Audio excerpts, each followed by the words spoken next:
Tamil Nadu high court అనుకుంటా 9 మంది పోలీసులకు ఉరిశిక్ష విధించింది. మీరు ఒక పోలీస్ అధికారి,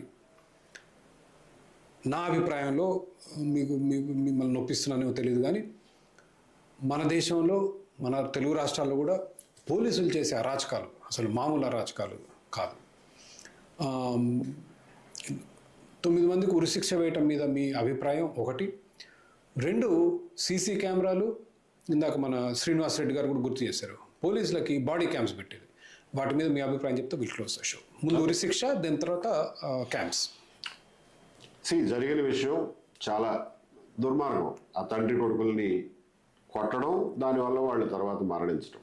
it was not a purely custodial death in a sense that they died later in hospital with injuries that were sustained in the police custody.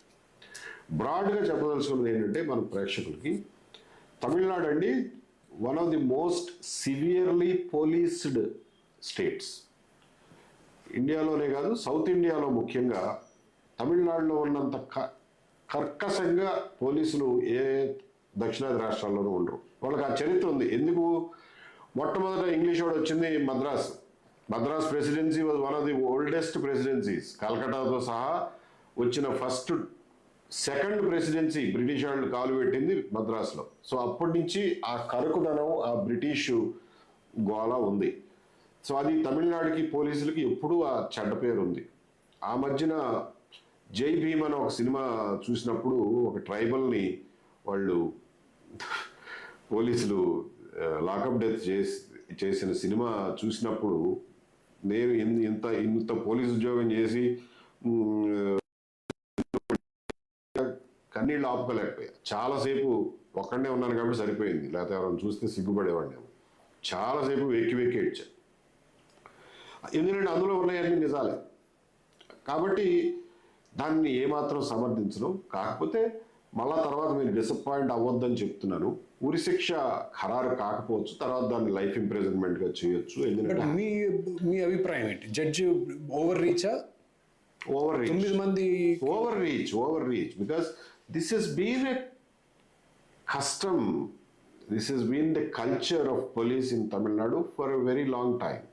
కానీ ఇటువంటి షార్ట్ ట్రీట్మెంట్ ఇస్తే తప్ప మిగిలిన వాళ్ళు కొంచెం సర్దుకోరు. ఇది కూడా మీ అభిప్రాయంలో నిలబడదంటారు?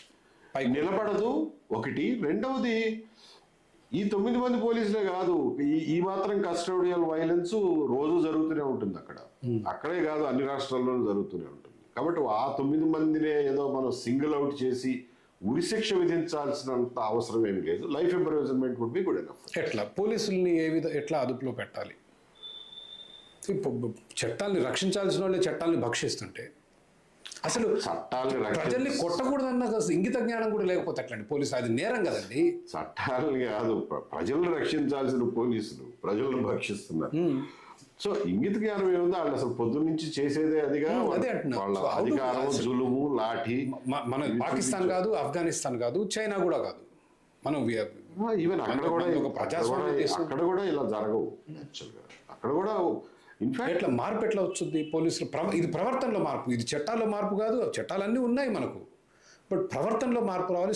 పోలీస్ సంస్కృతిలో మార్పు రావాలి. పోలీస్ సంస్కృతిలో మార్పు రావాలి అని అంటే కూడా పోలీస్ సంస్కృతిలో మార్పు రావడానికి ఓకే, ప్రభుత్వాలు వాళ్ళ ప్రయత్నం వాళ్ళు చేయాలి. ప్రజల్లో కూడా ఒక రకమైనటువంటి ఉద్యమం రావాలి. మీరు ఒక్క కాంట్రడిక్షన్ చెప్పి ముగిస్తారు. అండ్ బాడీ క్యామ్స్ కూడా ఉండాలి. బాడీ క్యామ్స్ యాక్చువల్గా ఆంధ్రప్రదేశ్లో ఒక ఎక్స్పెరిమెంటల్గా 2014-19 మధ్యలో ట్రై చేశారు, సాంసరార్ డీజీపీగా ఉన్నప్పుడు. మళ్ళీ జగన్మోహన్ రెడ్డి గారు రాగానే తీసి పక్కన పడేశారు. ఒక్క మాట చెప్పి ముగిస్తాం. ఇదే ప్రజానీకం మనమే తప్పట్లు కొడుతున్నాం, 9 మందికి ఉరిశిక్ష బాగా జరిగింది పోలీసులకే అని చెప్పి. ఇదే ప్రజానీకం హైదరాబాద్లో జరిగినటువంటి rape and murder case, Sajjanar గారు ఏం కేసు అది? షీ వాజ్ ఏ ఫార్మసిస్ట్ అనుకుంటా. They gave her new name, so అందుకే నాకు ఆ కేసు పేరు గుర్తున్నాడు. సో ఆ కేసులో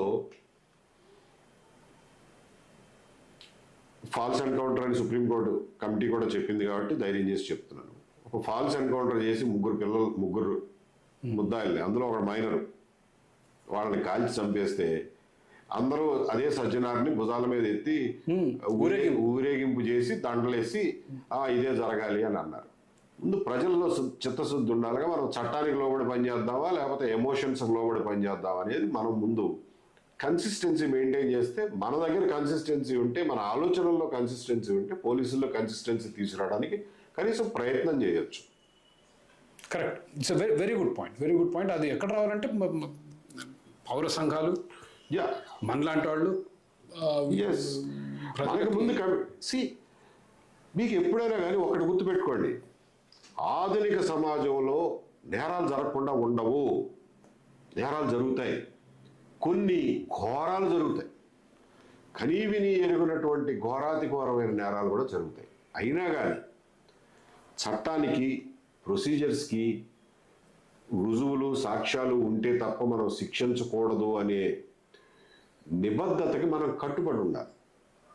మన కష్టం కలిగినా కానీ దాన్ని భరించగలిగి ఉండాలి. ఒక నేరాన్ని భరించగలిగిన కెపాసిటీ మన సమాజం అలవర్చుకున్న రోజు మాత్రమే పోలీసుల్ని చట్ట ప్రకారం వ్యవహరించేలాగా చేయగలం.